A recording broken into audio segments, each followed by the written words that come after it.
পরকীয়ার জেরে নৃশংস খুন, গলাকাটা পচা গলা দেহ উদ্ধারকে ঘিরে চাঞ্চল্য চাঁচলে। বিয়ের মোহরের দিনই নিখোঁজ, 6 দিন পর বাঁশবাগান থেকে উদ্ধার হলো গলাকাটা পচা গলা দেহ। মৃতদেহ চেনার উপায় নেই, পচনের গন্ধে কেঁপে উঠেছে গোটা গোরখপুর গ্রাম। আর এই ঘটনাকে ঘিরে নতুন করে মাথাচাড়া দিল পরকীয়ার সম্পর্কে জটিল রসায়ন এবং প্রেম প্রতারণার রক্তাক্ত পরিণতি। চাচল থানার অন্তর্গত গোরখপুর গ্রামের যুবক নাহারুল হক, বয়স মাত্র 26। গত 25শে জুলাই ছিল তার বিয়ের মোহর, অথচ সেই খুশির দিনেই সে আচমকা উধাও হয়ে যায়। পরিবার খোঁজ করতে করতে হাল ছেড়ে দেয়। বুধবার সকালবেলা গন্ধে টিকতে না পেরে স্থানীয়রা ছুটে আসে বাঁশবাগানে। দেখা যায় এক যুবকের গলা কাটা দেহ পড়ে আছে। পরে পরিচয় মেলে সে নাহারুল। মৃতের দাদার অভিযোগ, এই নিখোঁজ এবং হত্যার পেছনে রয়েছে গ্রামেরই এক বিবাহিতা মহিলা। তার সঙ্গেই নাকি ছিল নাহারুলের বিবাহ বহির্ভূত সম্পর্ক। মোবাইলের কল লিস্ট ঘেটে দেখা গিয়েছে, নিখোঁজ হওয়ার ঠিক আগে ওই মহিলার সঙ্গে একাধিকবার কথা হয় নাহারুলের। পরিবার স্পষ্ট বলেছে, এই সম্পর্কই আমাদের ভাইয়ের কফিনের শেষ পেরেক ঠুকেছে। স্থানীয়দের বক্তব্য, এই মহিলার সঙ্গে নাহারুলের ঘনিষ্ঠতা নিয়ে আগেও কানাঘুষো চলতো। তবে এমন ভয়ঙ্কর পরিণতি যে অপেক্ষা করে আছে কেউ ভাবতে পারেনি। চাচল থানার পুলিশ অবশ্য ইতিমধ্যেই তদন্তে নেমেছে। কারাই খুনের পেছনে রয়েছে, কিভাবে ঘটলো এমন নৃশংসতা, সমস্ত দিক খতিয়ে দেখা হচ্ছে। তবে এখনো পর্যন্ত কাউকে কিন্তু গ্রেফতার করা হয়নি। গ্রামবাসীদের প্রশ্ন, একজন যুবক বিয়ের আগের দিনই কিভাবে নিখোঁজ হয়ে যায়? কেনই বা 6 দিন ধরে প্রশাসন তাকে খুঁজে পেল না? কে বা কারা পরিকল্পিতভাবে এই গলা কাটা খুন করলো? এই ঘটনায় ফের একবার প্রমাণ দিল প্রেমের মুখোশের আড়ালে কতটা ভয়ঙ্কর হয়ে উঠতে পারে মানুষের প্রতিহিংসা। পুরো গোরখপুর জুড়ে এখন একটাই আলোচনা, এটা শুধুমাত্র খুন নয়, এটা এক সামাজিক বিস্ফোরণ বটে। মালদা থেকে বিশ্বজিৎ মণ্ডলের রিপোর্ট, টার্গেট বাংলা নিউজ। আমরা ঘুমিয়েছিলাম, সকালে লোক দেখলো, এখানে এসেছিলো বাথরুম করতে, লোক দেখলো তো এখানে লাশ করা আছে। আসে দেখলাম, দেখে দেখছি এখন তো আমার ভাইয়েরই জানা। লাশটা কি অবস্থায় আছে? লাশটা তো এখন কোনো কিছু বোঝাই যাচ্ছে না। এখন কাল্লা তো কাটা আছে, আমরা যা নুনিটা আর গাঞ্জিটা যা আমার ভাই পরে বাইরে ছিল বাড়ি থেকে, ওই নুনিটা গাঞ্জিটা পরিয়ে আমার লাগছে তো আমার ভাই আছে। আমি এটুকু বুঝতে পারছি তো আমার ভাই আছে। কতদিন ধরে নিখোঁজ ছিল? নিখোঁজ ছিল শুক্রবার সকাল থেকে 25 তারিখ থেকে। 25 তারিখে গেলাম আমরা সব, আমাদের বাড়ি বিয়ের আয়োজন ছিল, ওর মোহর ছিল। কার মোহর ছিল? ওই ছেলেরই বিয়ে ছিল সেদিন? ছেলেরই বিয়ে ছিল। তারপরে আবার সব আমরা রান্না ফান্না করে আবার দেখছি ছেলেকে পাওয়া যাচ্ছে না। ছেলেকে ঢোড়াঢুড়ি করছি, ঢোড়াঢুড়ি করে টোরে আবার দেখছি তো গোটাই ঢোড়াঢুড়ি হয়ে গেলো। ঢোড়াঢুড়ি করে আবার পাল গেল না। পাল যখন গেল না, আমরা গোটাই খোঁজাখুঁজি করলাম। খোঁজাখুঁজি করে টোরে দেখলাম তো পাওয়া গেল না। ওরা গিয়েছে কোথায় হয়তো। আমরা গেলাম থানা থেকে রাত 9টা-10টার সময় একটা মিছিল ডায়েরি করে এসেছিলাম। করে টোরে আসে আবার থাকে গেলাম। থাকে যাওয়ার পরে আবার তারপরে কালকে আবার আমরা খোঁজাখুঁজি করছি। খোঁজাখুঁজি করে এটা ওটা করে ঘোরাঘুরি পুরো ইসের পরে তারপরে তাবু হলো না। তার দুদিন পরে আমরা আমার ভাই মোবাইল টোবাইল সব রেখে দিয়েছিল, টাকা পয়সা। আবার ওই মোবাইল থেকে আমরা বাইর করলাম মিস্ত্রির কাছ থেকে, কে কল করেছিল ওকে, লাস্ট কল আমার ভূমিপদে করেছিল ওই রান্না করার জন্য। ওই লাস্ট কল ওরই হয়েছে। আর বাদ বাকি যেতে কল হয়েছিল, যে মেয়ের সঙ্গে আবার ছিল হচ্ছে, ওই মেয়েরই সব কল আছে। এটা কি কোনো মেয়ের সঙ্গে কোনো সম্পর্ক ছিল? হ্যাঁ, মেয়ের সঙ্গে সম্পর্ক ছিল। তাহলে কি মনে হচ্ছে আপনার? ওই মার্ডার ওরাই করেছে। কোথাকার মেয়েটা? মেয়েটা হলো হারাজারার বিয়ে হয়েছে গোরখপুর। বিবাহ বহির্ভূত সম্পর্ক? হ্যাঁ, বিবাহিত আছে, ছেলে আছে ওর, মেয়েটার ছেলেও আছে, বিবাহিত আছে।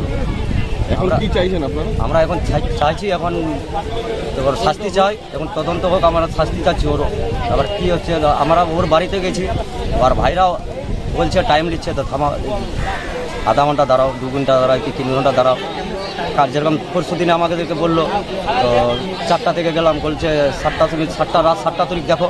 রাত 7টা তারিখ দেখলাম, রাত 7টা তারিখ দেখো, কিচ্ছু হলো না। আবার ওর ভাই এবার বলছে একটু ডিপ্টির কাছে যাও, ডিপ্টির কাছে যদি একটু পাওয়া যায়।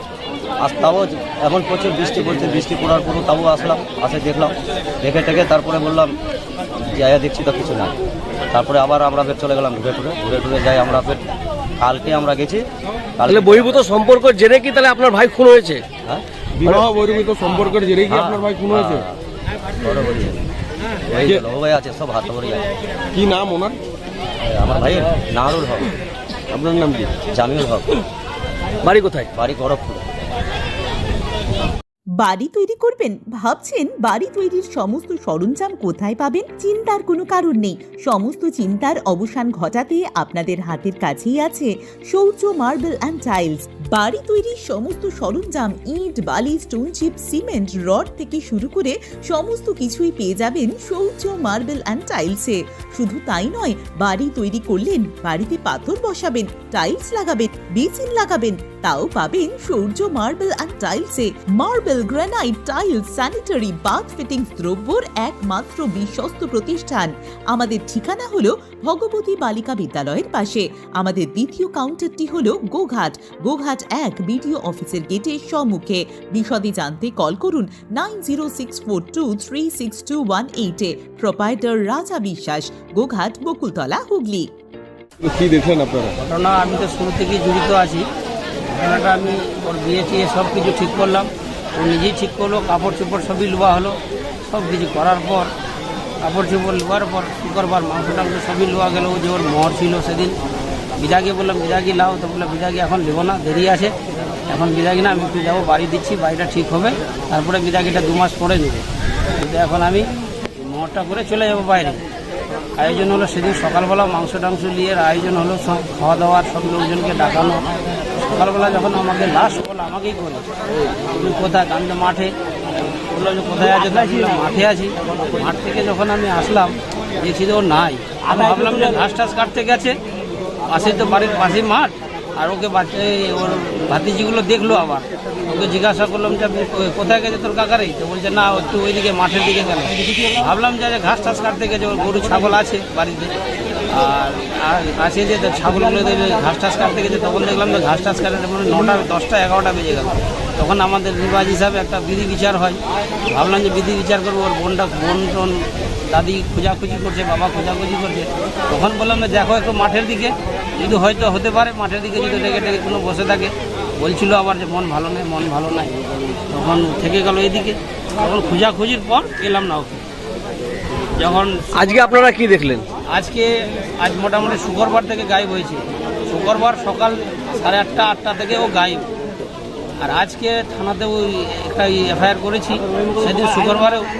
তারপরে আজ থেকে খোঁজাখুঁজি করে পেলাম না। কালকে রাত্রেবেলা আবার ডায়েরি করতে গেলাম, সব পেলাম না। তো আজকে সকালবেলা ঘুম থেকে উঠেই আমরা খবর পাচ্ছি এখানে মাঠের কাছে পাট কাটছিল। পাট কেটে ও একটা ওর বাচ্চা পায়খানা বাথরুম লাগেছে, ও চলে এসছে এদিকে আমবাগানের কাছে, বাঁশবাগানে এদিকে দেখতে পায়খানা করতে আসে। সে উনি দেখতে পায় যে এখানে একটা লাশ পড়ে আছে। কি অবস্থায় আছে লাশটা? লাশটা খুব খারাপ অবস্থায় আছে। গর্দনটা, গলাটা কেটে দিয়েছে। মাথাটা কি আলাদা রেখেছে? মাথা আলাদা রেখেছে, মাথা আলাদা আছে, বডি আলাদা আছে, বডি গলে পচে গেছে। কিন্তু আমার অনুভব কীরকম চিনা যায় বলতে কি আমার একটা নজরে হাইট আছে, যে ওর হাইটটা কত বড় হবে, ওর পায়ের সাইজ কত হবে। আমি ওর সাথে অনেক ছোটো থেকেই ওকে জড়িত। একটা লুঙ্গি একটা গেঞ্জি পরে ও বের হয়েছে। এইটা দেখছি সকালবেলা এসে দেখছি যে এরকম বডি পড়ে আছে। পরনের কাপড় দেখেই বুঝতে পারলেন যে ওই আছে? পরানার কাপড় দেখি, ওর হাইট দেখে, সে বডি দেখি বোঝা আছে যে আমার শালাই, এছাড়া আর কেউ নাই। কি মনে হচ্ছে কে করতে পারে এই ঘটনা? এখন তো সেটা দেখেছি যে একটা মেয়ের সাথে ইনভলভ আছে। ফোন কল একটু করেছিলাম যে ওই রাত্রে 24 তারিখের রাত্রে কথা হয়েছে ওর সঙ্গে। 24 তারিখে কথা আমার সঙ্গে হয়েছে 2বার। 24 তারিখে 2বার আমার সঙ্গে কথা হয়েছে। ওর যে স্ত্রী যে হওয়ার ছিল, ওর সাথে হয়েছে মোটামুটি 10-12 বার। ও তো বাইরে, কিন্তু যে মেয়ের সাথে আমরা সন্দেহ করছি ওর মেয়ের সাথে 9বার 8বার কল হয়েছে রাত্রে। কল রেকর্ডিংও কিছু আছে, ওগুলো কল আছে। তো ওগুলো ভিত্তি করে আমরা জানছি যে ওই মেয়ের সাথেই ইনভলভ। যে মেয়েটার সাথে মেয়ে আছে গ্রামেরই, ওর ছেলের গ্রামেরই। ওর সম্বন্ধে আবার মামাতো বোনের মামাতো ভাইয়ের বউ হবে। যে মেয়ের সাথে সম্পর্ক, ওর কি বিয়ে হয়ে গেছে? হ্যাঁ, ওর বিয়ে আছে, একটা ছেলে আছে বিবাহিত। তাহলে বিবাহিত বহির্ভূত সম্পর্কের জেরেই কি খুন? হ্যাঁ, বিবাহিত বউর জন্য। আমরা শুনলাম বিবাহিত যে ছেলে আছে, মানে বিবাহিত যে মহিলাটা আছে, ওনার ভাইরা নাকি আপনাদেরকে টাইম নিচ্ছিল। কেন? হ্যাঁ, টাইম একটু নিচ্ছিল যে আমি বোনকে জিজ্ঞাসা করি আজকে কালকে। আমরা ভাবলাম সব তো নিজেরই মধ্যে, হয়তো ছেড়ে দিতে পারে, হয়তো সম্পর্কটা হয়তো রেখেছে কোনো জায়গায় ঘরে টুকিয়ে রেখেছে। তো আমরা ভাবলাম যে ছেড়ে দিতে পারে। কিন্তু না সেটা ছাড়লো না। টাইম কে নিচ্ছিল আপনাদের কাছে? টাইম নিচ্ছিল ওর ভাই। কার ভাই দাদা এটা? যে সানাউল নাম আছে ওর দাদার। নাকি কে? মেটার যে মেটার? দাদা। কেন কি জন্য টাইমটা নিচ্ছে? টাইমটা নিচ্ছিল যে আমি বোনকে জিজ্ঞাসা করি, যখন সবাই সন্দেহ করছে তো ওই হতে পারে বলে ওকে সন্দেহ করার ভিত্তিতে ওর ভাই আবার বলছে বল তুই বল কী বলছিস। যখন আমরা আবার ওর বাড়িতে গেছি তো আমাদেরকেও শাসন করছি। আমরা তো নিজের কুটুম্বের মতো গেছি, তো যাই যদি জেনে যদি একটু বলে দেয় সেটা আমাদেরকে যাওয়াতে অবস্থাতেই ওদেরকে আমাদেরকে উল্টা বলছে এদেরকে বাঁধ, এরা কেন আসবে আমাদের বাড়িতে, এটা ওটা। কিন্তু এখান থেকে স্বামীর বাড়ি থেকে যে ও গেছে সম্পূর্ণ সব জিনিসপত্র নিয়ে সব চলে গেছে ওখানে, টাকা পয়সা সব নিয়ে চলে গেছে। স্বামীর টাকা ও নিয়ে যেতে পারে কিন্তু চুরি করে যে নিয়ে চলে যাবে, জিনিসপত্র যে নিয়ে চলে যাবে। এর আগে শুনলাম যে মেয়েটা এখান থেকে সারান লিবারের জন্য ব্যবস্থা করেছিল ছেলেটা ওর যে স্বামীর সঙ্গে। তাহলে কি এটা কি তাহলে ওই সম্পর্কর জেরেই কিন্তু তাহলে খুন? ওর জেরেই হয়েছে। কি নাম আপনার? আমার নাম জাহাঙ্গীর আলম। কে হন আপনি? আমি জামাইদা। কতুলপুরে সর্বপ্রথম এমআরআই পরিষেবা যুক্ত 110 বেডের মাল্টি স্পেশালিটি হসপিটাল হল মেডিকেয়ার জেনারেল হসপিটাল। স্বাস্থ্যসাথী মান্যতাপ্রাপ্ত এই হসপিটালে রয়েছে AC, non AC cabin, modern OT, ICCU, NICU, micro surgery, dialysis বিভাগ, ব্রেন ও spine surgery, cancer surgery, lift সহ নানান পরিষেবা। এছাড়াও রয়েছে সিটি স্ক্যান পরিষেবাযুক্ত নিজস্ব ডায়াগনস্টিক সেন্টার, ডক্টর চেম্বার্স, ওষুধের দোকান সহ 24 ঘন্টা অ্যাম্বুলেন্স পরিষেবা।